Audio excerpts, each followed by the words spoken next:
sure it's been mentioned a lot before, but we are deprived from coming to the church here because I live in Oakdale Road, all my friends in Beachfield Road, Ashfield Road, Hermitage. We cannot get here. We have to go all the way around St. Anne's Road, go right the way up to Turnpike Lane. We can't go down Blackboy or Cornwall Road. We have to go all the way up to Turnpike Lane and come back. And then we can't get back home. We have to do a U-turn and go back around all the way. It's very inconvenient. And the price of petrol today, it's very inconvenient for people to do that. So the church is using an awful lot of parishioners because they've all come to me and said that they cannot get here. And they are elderly people. And also there are no, in some of the roads, they are asking for people to buy electric cars, but there's no point for them to charge them. But a taxi in Blackboy Lane, in number 13 Blackboy Lane, and he has to go to Turnpike Lane or somewhere to charge his batteries for his taxi.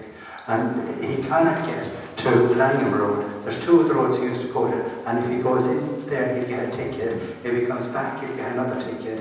And he's asking for a couple of points in Black Boy Lane so that he can charge the car. And other people with electric cars as well would like to have that. But if you can possibly do something about the road closures on the Black Boy Lane or Cornwall Road, one of them at least, that the people can get up to St. Anne's Road or back out of here, we're completely stuck. So, thank you, Mike. Thank you, Mike. Well, I'll start with you and kind of go backwards, but these are the kind of things that we want to hear from people, right? So and this is what I just want to be really clear on. We're looking at all options. We want this to work. We want it to work for everyone, and suggestions such as yours and the way that journey works.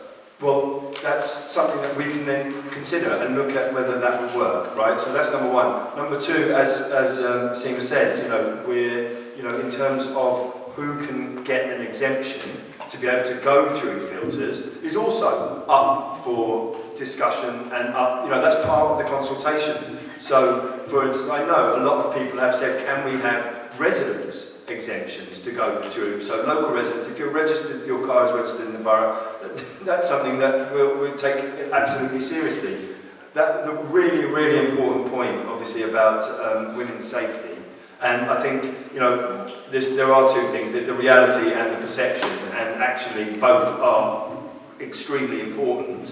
So I think with the reality, what we have seen elsewhere in other schemes is that crime rates, especially violent crimes, go down, right? So that's across the board. They actually seem to have a positive and quite marked positive impact on crime statistics. These are police statistics, not local authority statistics. Police statistics have shown that crime levels, especially violent crimes, go down. But they're not Tottenham. They can go down quite dramatically. But that's not Tottenham. But the perception of crime is important as well, and the perception of safety.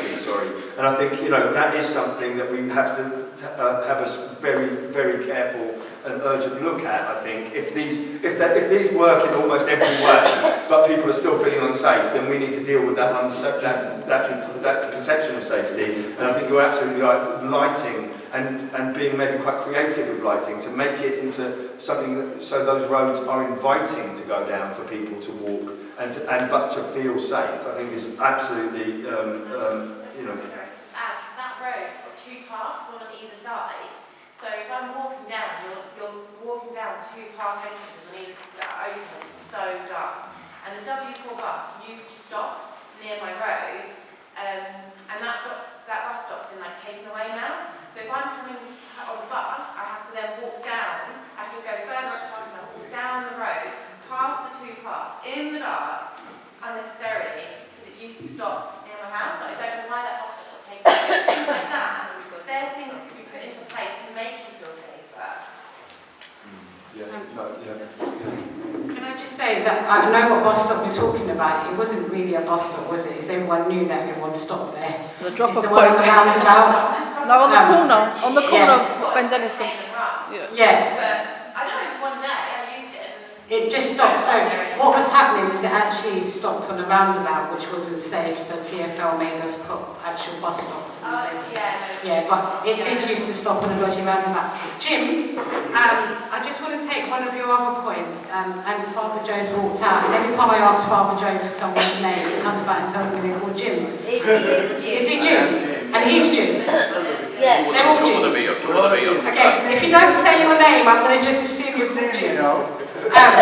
Okay, you said something that I think is quite interesting, and it follows on from the comment from the couple that live in Tower Gardens. There's obviously people that should be getting exemptions. I'm making assumptions, but I'm assuming from the age profile and some of the stuff that you're saying to me that it's quite difficult for people. And what I've just agreed for the power of text messaging with the interim director, if it's okay with Father Joe, maybe we should just hold a surgery here one day and check if everyone's got the right exemptions. And if they haven't, help them apply and do it here, and then just do the whole congregation in one go, and therefore you don't moan to me to tell me that your congregation has gone down, because if people are struggling to get here, and there is exemptions that people are eligible for and entitled to, but they just want to get it, then that will be a good way forward. So is that okay, Father Joe, that we come here and do a surgery and you can invite anyone that you feel has a blue badge or has an exemption? No, they're not for us to do that. They're not at all. Someone's doing a thundering thing They're again. not all disabled and old age people that need to get here. Yeah. There are people like myself who is not disabled. There are people like Jackie who is not disabled. It's not all disabled people. No, of course. Badges. But what I want to do, if there's 100 people that can't get here and 50 people actually are eligible to have an exemption, let's at least try and work with those 50 people. If you're unfortunately part of the 50 people that can't, then this solution won't help you personally. But I'm hearing that there is some here that might I think definitely, councillor, you're very good at listening. You're not my councillor, but I have to say, you're really good at listening. My husband don't believe. No, I've already had this conversation. You are good at listening. You really do try to help. And you respond as well. Yes, Great. and it makes such a big difference. And Mike, please, you're my counsellor. I would love if you would try and just conversate with me. I mean, I got told off for going to, I went to the meeting with loads of other people, including Father Joe. Now, my counsellor, not Mike, phoned me up at 10:30 at night, and I got told off for going. But I went, this is a true story. Now, I went not just for me, I went for many of my elderly neighbours that can't go, as their sort of voice, as their face. But I got told off for going to that meeting, which I thought was quite sad, really, that, you know, why should I get told off? You know, I live in the borough, the LTN is having a massive effect on not just me and my family, but my neighbours, who, a lot of them have carers that come in. Now, the carers are not coming in now because they don't want to. Hermitage Road now, which I'm sure is going to happen, and beware for the St Anne's people, is going to be made a school street, which I don't have a problem with the school streets, but I do when they're shut 24/7. But we then have been told that we're not going to get, as drivers, we can't go through the school street, but that's at the bottom of my road. So, and Hermitage Road has already got a barrier at one end, which was for the lorries not to come down, but the lorries don't come down anymore. So that's something that I'd like to maybe, could that be re-looked at? If I'm not mistaken, is the school street currently the ones that have just gone out to consultation? Which I think is going to happen though. Which It's going to happen. Can I say it? I live on a road that has an LTN and a school street. Right. What they've made sure that has happened is that I get the experience of both. Of course. And so that no one else has to go through this, no other cabinet member, no other councillor. Just make sure that Seema gets a school street and an LTN so she can have double the pain. Right. So that's great. But when I did do the consultation,